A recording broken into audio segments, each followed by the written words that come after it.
Good. Excellent. Hey everyone, DJ Ranma S here from Anime Jam Session. We're here at Otakon 2013, 20 years of convention fandom. Sunday, nice weather, warm day, pretty good stuff. Today I am here with the wonderful, multi-talented Crispin Freeman. Oh, thank you. Thank you. Nice to see you. Pleasure to meet you too. So we'll go through the basic questions and see how much fun we can have. Okay. So as I know this has been asked you plenty of times, so how did you get into the wonderful world of anime voice acting? Well, I actually talk about it in great detail on my podcast on voice acting. Ooh. Yes, I have a podcast and blog on voice acting called Voice Acting Mastery at voiceactingmastery.com. You can find it at the website, and you can also subscribe to the podcast for free in iTunes. Awesome. I believe it's episode 4 and 5. I talk about in great detail how I broke into the anime industry. Mm-hmm. But in a nutshell, I was working as a theatrical actor in New York, and I went to a summer theater festival where I was working in Massachusetts, and an actor there discovered that I had an interest in anime. He was working at a studio in New York that was dubbing anime into English. Okay. And so he offered to put me in touch with the studio to possibly audition for projects in the future. Wonderful. So eventually, one of those opportunities to audition came up. It was for a little show called The Slayers. Oh, yes. I did a little bit part in one of the episodes, Prince Hallis, in the first season. And then they were recasting the character of Zelgadis, so I got to audition for Zelgadis, and I got cast as Zelgadis, and it sort of took off from there. I have to say, Slayers is one of my favorite shows. I remember when I first bought it, I'm like, this is awesome. Run back to Suncoast, dating myself here, ran back to Suncoast the next day, and bought volumes 2, 3, and 4 right there. There you go. Yeah. And now the box set, DVD box set, sitting on my shelf. Cool. Excellent. Thanks. So I'm glad you said New York, because I am from New York, so it feels good to be from home, you know? Okay, good. Definitely. What kind of fun stuff do you like to do? Sleep. Sleep for a week. I can't believe I've been up early all weekend. Wow. Yeah, no, I do like sleeping. I have to say, I'm very fond of it. But for my own sort of fun, it's probably people will probably find it sort of odd, maybe. But I actually do a lot of research for my mythology scholarship. Some people might know that I have a certain fascination with mythological storytelling, and I have a whole website on it called mythologyandmeaning.com. And I gave my big anime mythology presentation here at Otakon last evening. And so most of my time, my free time, is spent learning and researching mythology, different comparative religions, understanding storytelling and storytelling tropes, usually because I'm either working on a presentation or I'm wanting to figure out something for myself. I'm in the process of putting a book together about much of my scholarship. And so, honestly, my iPhone is filled with lectures and different things that I'm usually studying. So that, frankly, is what I like to do in my free time. I won't lie. That is awesome. Oh, I have a bit of a fascination with mythology, and well, I think that's really cool. Okay, thank you. You're welcome. I got into that through playing Final Fantasy games and learning about this and that. I'm like, oh, interesting.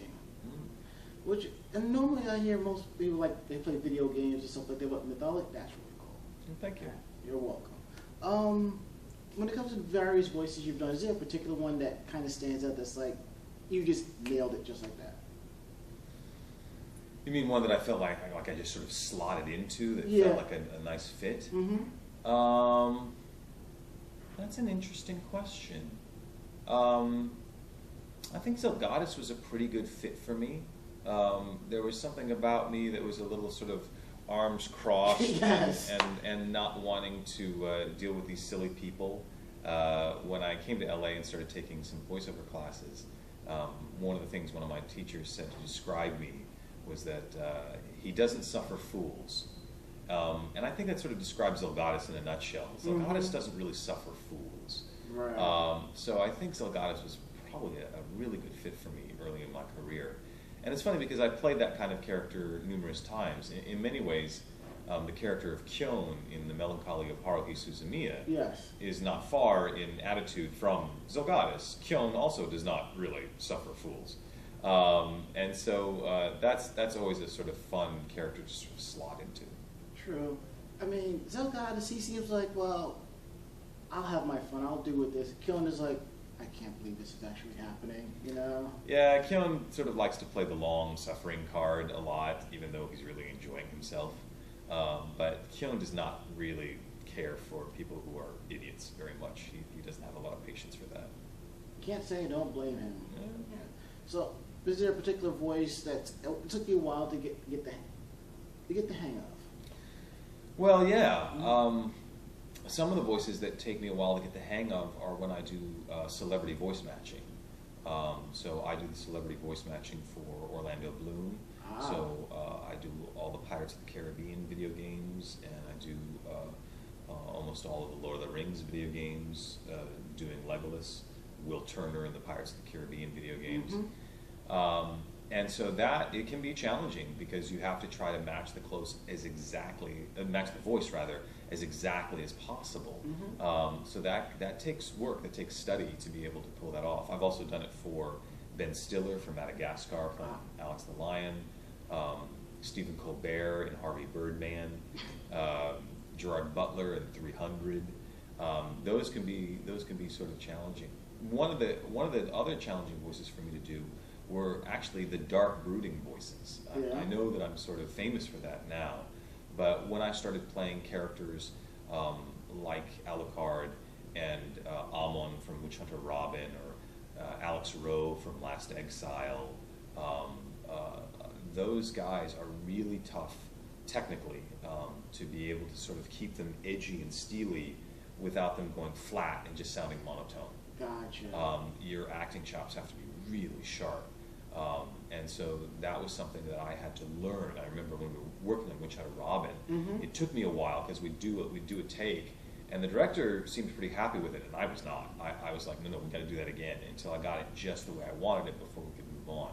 And after a while, I figured it out, and I got faster and faster at it, which is probably why I play a lot of those characters now. That sounds pretty cool. I also like the fact that you do the voice of Alucard. I have a friend who's a big Castlevania fan.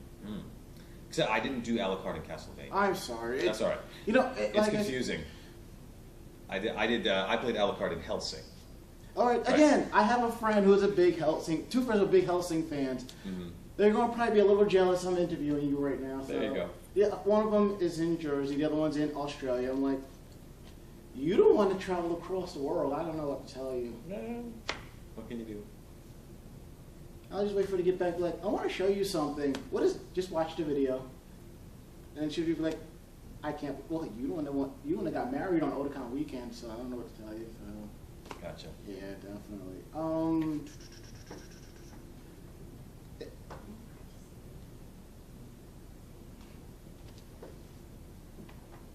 Last question. Okay, simple like this: blue or red? Blue. Hey, that works. Okay. Crispin, thank you for the time. You bet. Got it. Thank you, and see you next time, and we'll be back.